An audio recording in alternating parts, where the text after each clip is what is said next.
తైలాభిషేకారాధన ప్రజలకు ముఖ్య గమనిక. దయచేసి ముందు రోజు ఎవరూ ప్రార్థనకు రావద్దు. ఏ రోజు తైలాభిషేక ఆరాధనకు ఆ రోజు మాత్రమే రావలెను గమనించగలరు. ప్రార్థనా శక్తి తైలాభిషేక ఆరాధన ఫిబ్రవరి 22 కర్నూలు. సమయం ఉదయం 10 గంటల నుండి. స్థలం SS gardens, Saint Joseph junior college దగ్గర, నందికొట్కూర్ రోడ్, కర్నూలు. కడప పరిసర ప్రాంత ప్రజలకు శుభవార్త. ప్రార్థనా శక్తి తైలాభిషేక ఆరాధన ఫిబ్రవరి 23 కడప. సమయం ఉదయం 10 గంటల నుండి. స్థలం మాధవి కన్వెన్షన్ హాల్, రాయచూరు వెళ్లే రోడ్, ఆర్టీఓ ఆఫీస్ ఎదురుగా, కడప.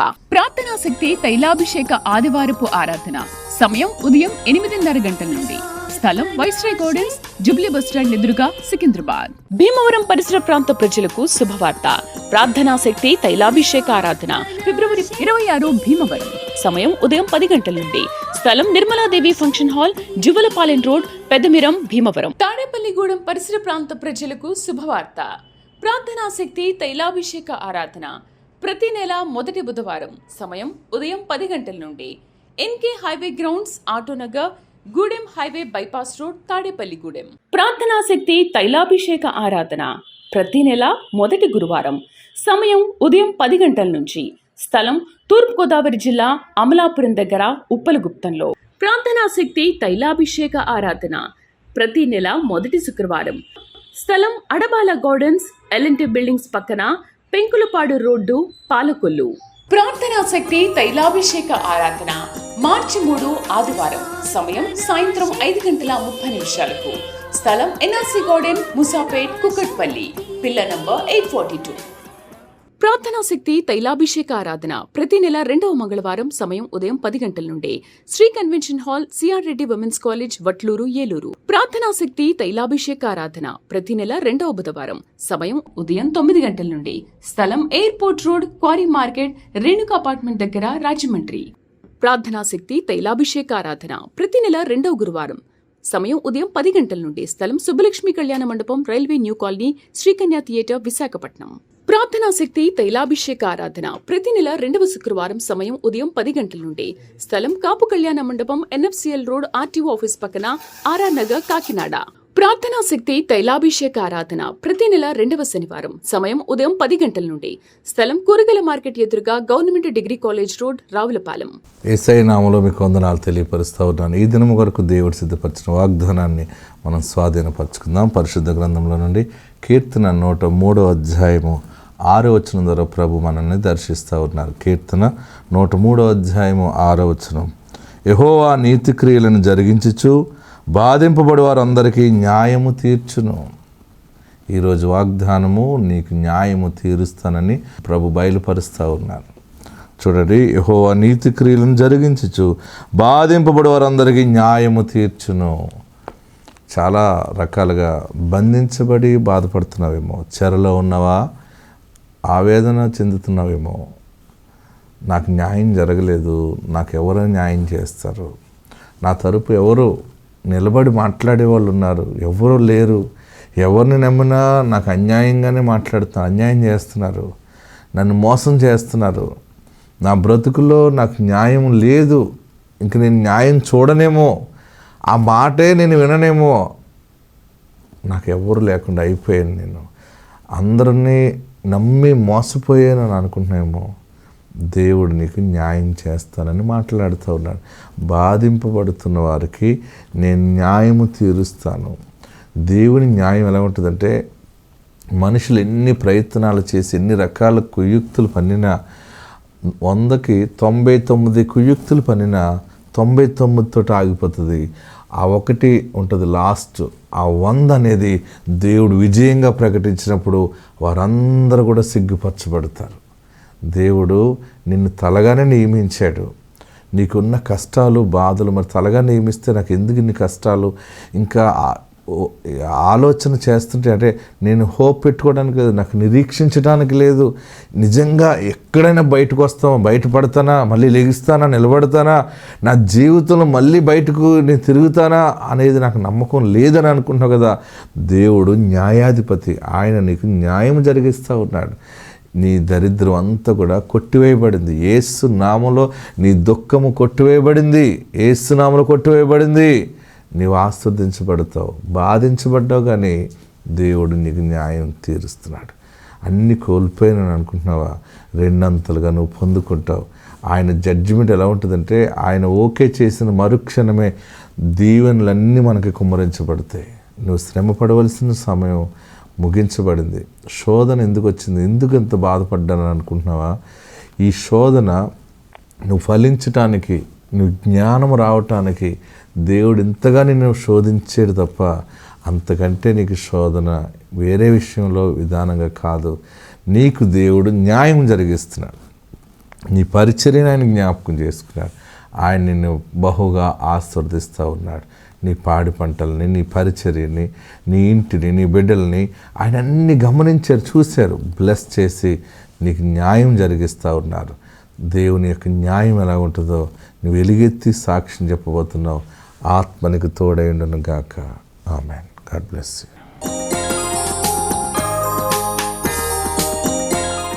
వాక్య భాగంలోకి వెళ్దాం. కొద్ది నిమిషాలు దేవుని వాక్యాన్ని మనం ధ్యానం చేసుకుందాం.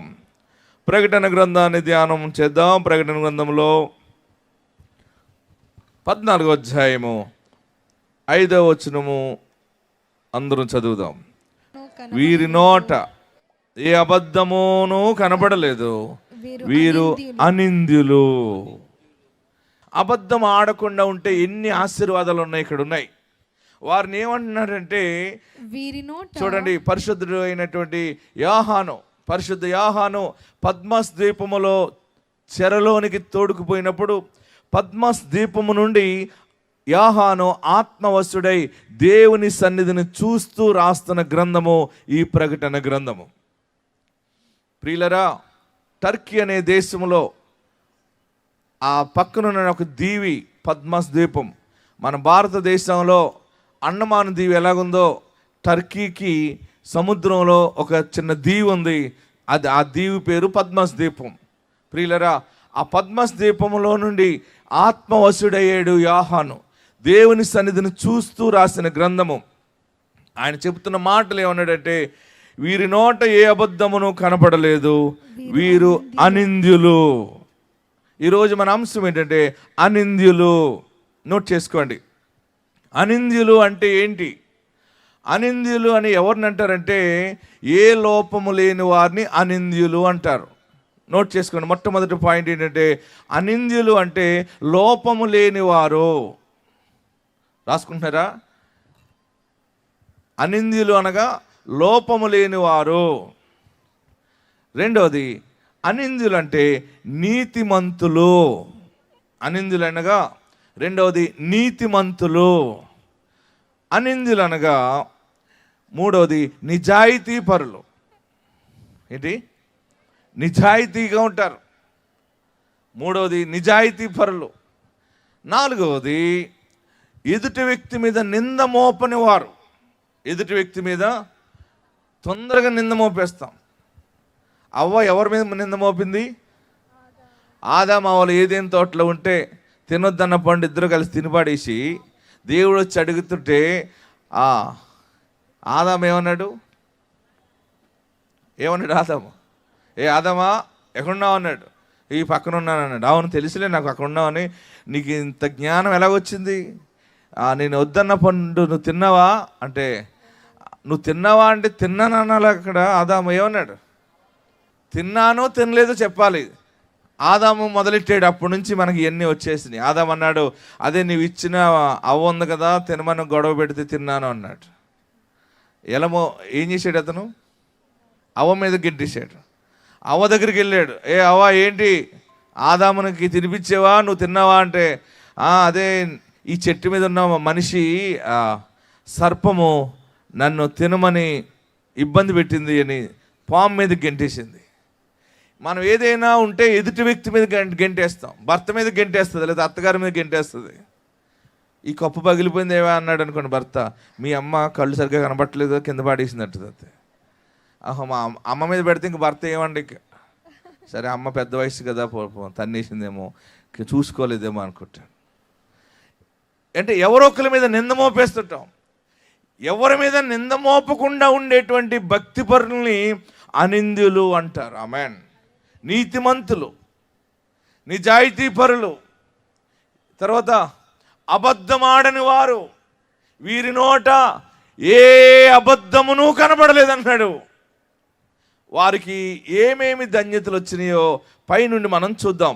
ప్రియులారా చూడండి, 14వ అధ్యాయము 1వ వచనం దగ్గర చూస్తే, మరియు నేను చూడగా ఇదిగో ఆ గొర్రె పిల్ల సియోను పర్వతం మీద నిలబడి ఉండెను. ఆయన నామమును ఆయన తండ్రి నామమును నొసళ్ళ యందు లిఖింపబడి ఉన్న 144,000 మంది ఆయనతో కూడా ఉండిరి. మరియు విస్తారమైన జలముల ధ్వనితోనూ గొప్ప ఉరుము ధ్వనితోనూ సమానమైన ఒక శబ్దము పరలోకము నుండి రాగా వింటిని. నేను విని నా శబ్దము వీణెలు వాయించుచున్న వైనుకుల నాదమును పోలినది. వారు 3వ వచనం అండర్లైన్ చేసుకోండి. వారు సింహాసనం ఎదుటను ఆ 4 జీవులు ఎదుటను పెద్దలు ఎదుటను ఒక కొత్త కీర్తన పాడుచున్నారు. హల్లెలూయా, గట్టిగా హల్లెలూయా చెప్పండి. యోహాను ఆత్మవశుడై చూస్తూ ఉన్నప్పుడు, యోహాను శరీరం ఇక్కడే ఉంది, యోహాను ప్రాణముతోనే ఉన్నాడు, కానీ యోహాను ఆత్మ ఆ శరీరము నుండి బయటకు వచ్చి పరలోకమును చూస్తున్నాడు. పరలోకములో చూస్తున్న సంఘటనలన్నీ కూడా దేవుని స్వరం ఆయనతో మాట్లాడుతూ ఉన్నది. ఏంటంటే, నువ్వు చూస్తున్నవన్నీ కింద రాయని, రాయటానికి కావలసిన పరిశుద్ధాత్ముడు సమకూర్చాడు.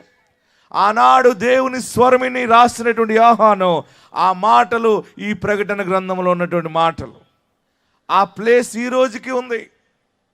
ఆ పద్మస్ ద్వీపంలో ఆ యోహాను ఏ గుహలో దాక్కున్నాడో, ఏ గుహలో పండుకున్నాడో, ఏ గుహని దేవుని వెలుగు తాకి యోహానుని ఆత్మవశుడుగా తీసుకెళ్ళిందో ఆ ప్లేస్ ఈ రోజుకి ప్రత్యక్షంగా కనపడుతూ ఉంది. యేసు నిజమైన దేవుడు. ఆమెన్, హల్లెలూయా, హల్లెలూయా. యోహాను చూస్తూ ఉండగా అబద్ధమాడని వారికి ఉన్నటువంటి ధన్యత ఏంటంటే, మొట్టమొదటిగా వారు సింహాసనం ఎదుట నిలబడ్డారు. 3వ వచనం అండర్లైన్ చేసుకోండి. ఏమన్నారు వాళ్ళు? ఏమంటున్నాడు అక్కడ? వారు సింహాసనం ఎదుటను, రెండవది ఆ 4 జీవుల ఎదుటను, మూడవది పెద్దలు 24 పెద్దల ఎదుటను ఒక కొత్త కీర్తన పాడుచున్నారు. నమ్మిన వారందరూ గట్టిగా చప్పట్లు కొట్టి ప్రభువును స్తుతించండి.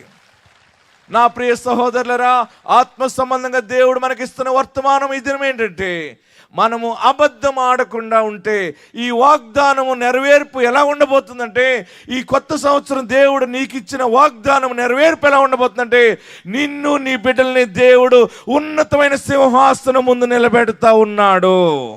హల్లెలూయా, హల్లెలూయా.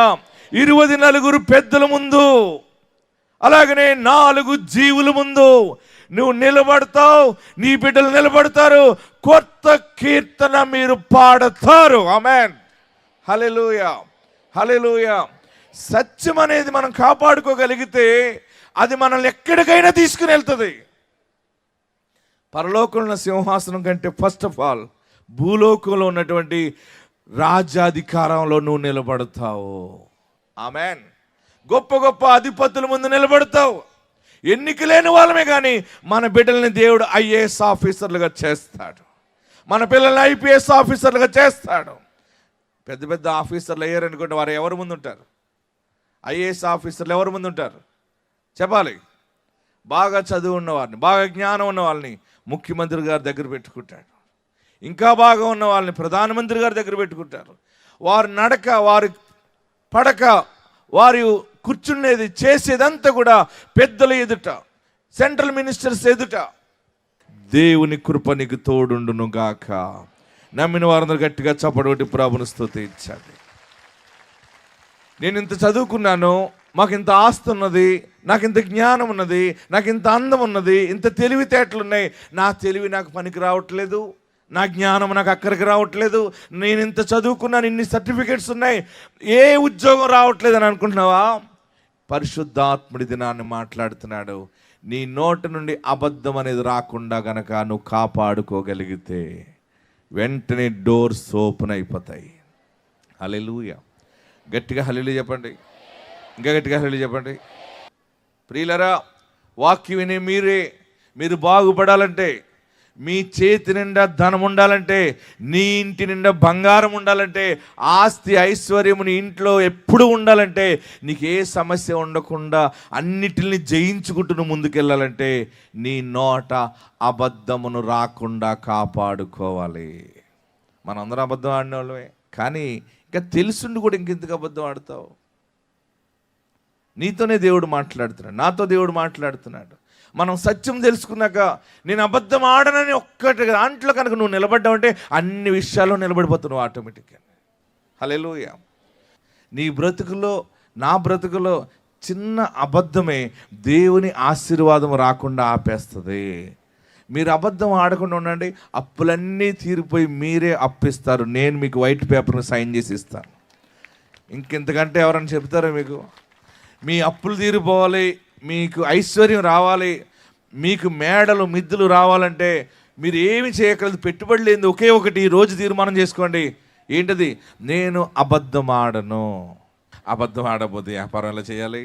అబద్ధం ఆడకపోతే మా అత్తగారితో ఎలాగే ఏలుబడి చేయాలి? ఎన్నో అనుకుంటున్నావేమో. నీవు ఎప్పుడైతే తీర్మానం చేసుకునే వరకునే సైతాన్ నిన్ను గలిబిలి చేస్తుంది.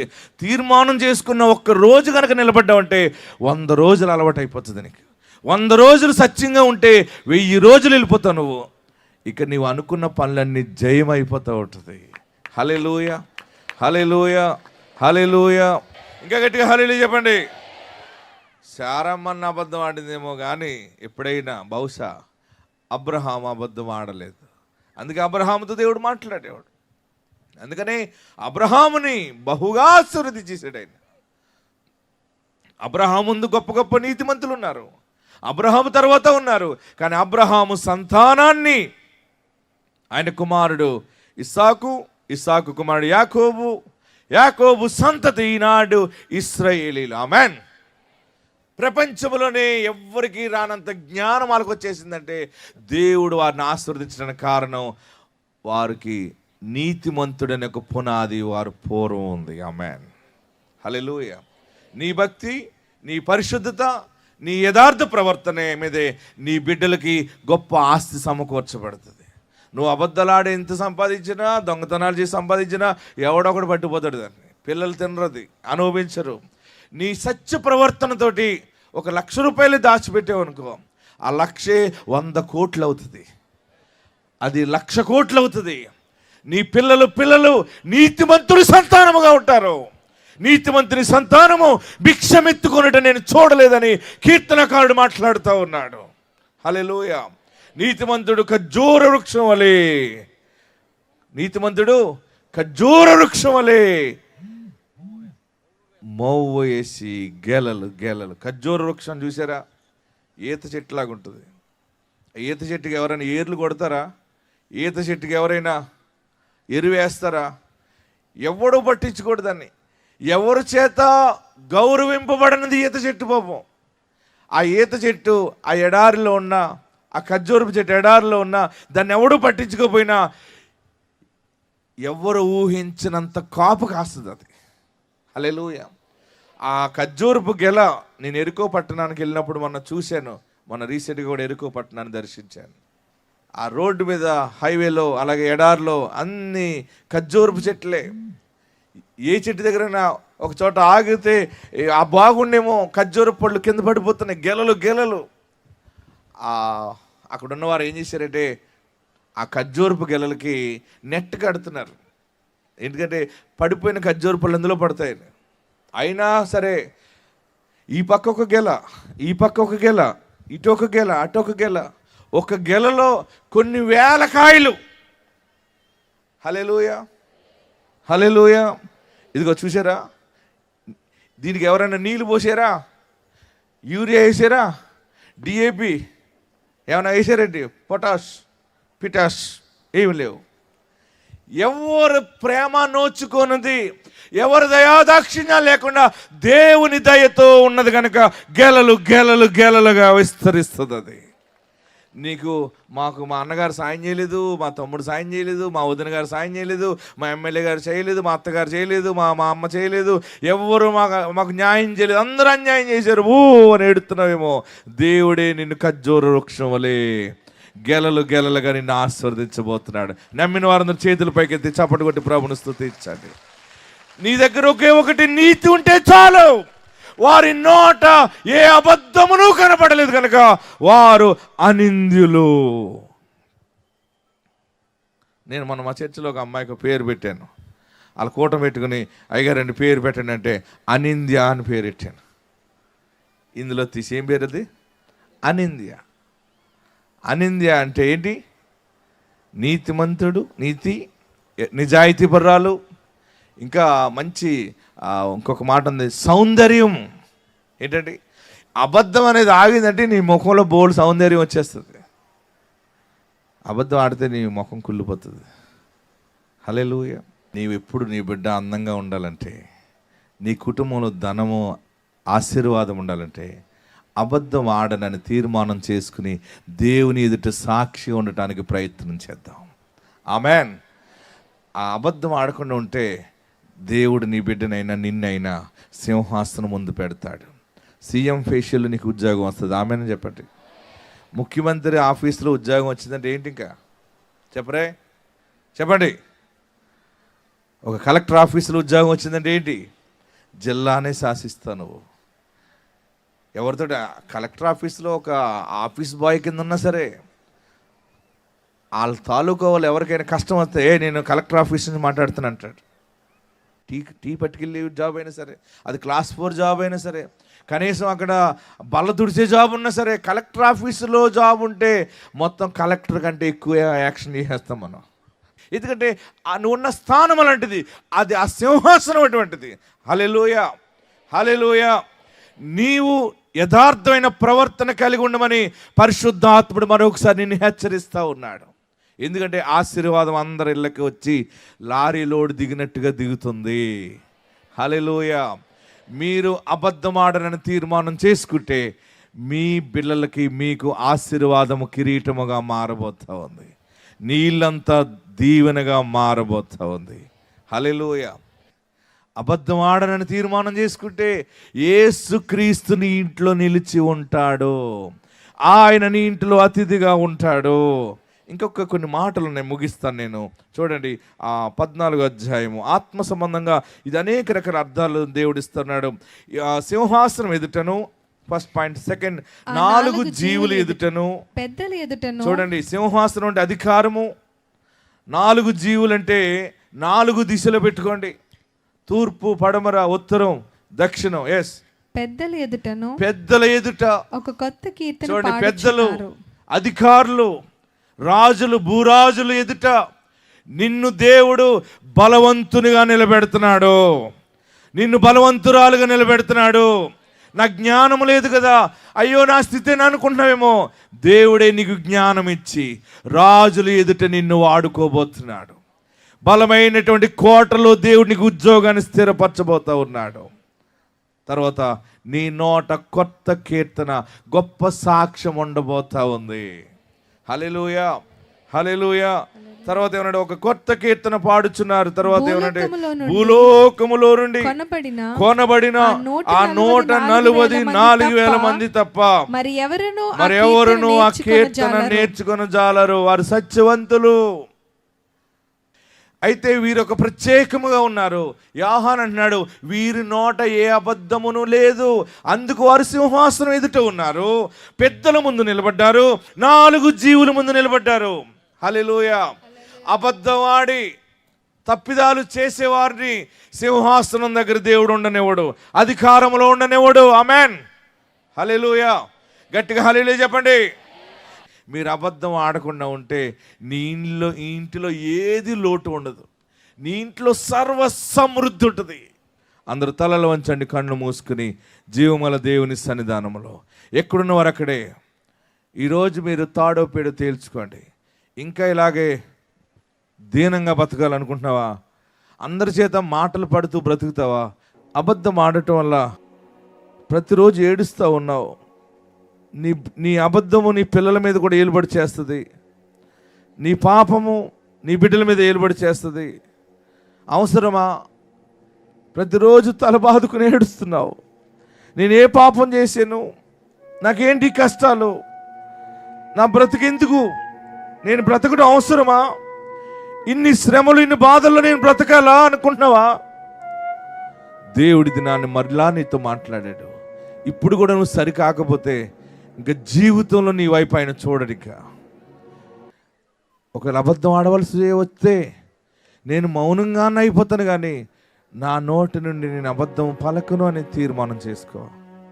నువ్వు ఎప్పుడైతే సమర్పించుకుంటావో పరిశుద్ధాత్ముడు నీకు సహాయం చేస్తాడు. ఎందుకంటే ఈ సంవత్సరం నువ్వు బాగుపడాలని పరిశుద్ధాత్ముడు కోరుకుంటున్నాడు. ఈ సంవత్సరం నూరంతలుగా దీవించబడతావు, క్రమంగా ఆశీర్వదించబడతావు. ఇంకా ఎందుకు అప్పుల్లో ఉంటావు?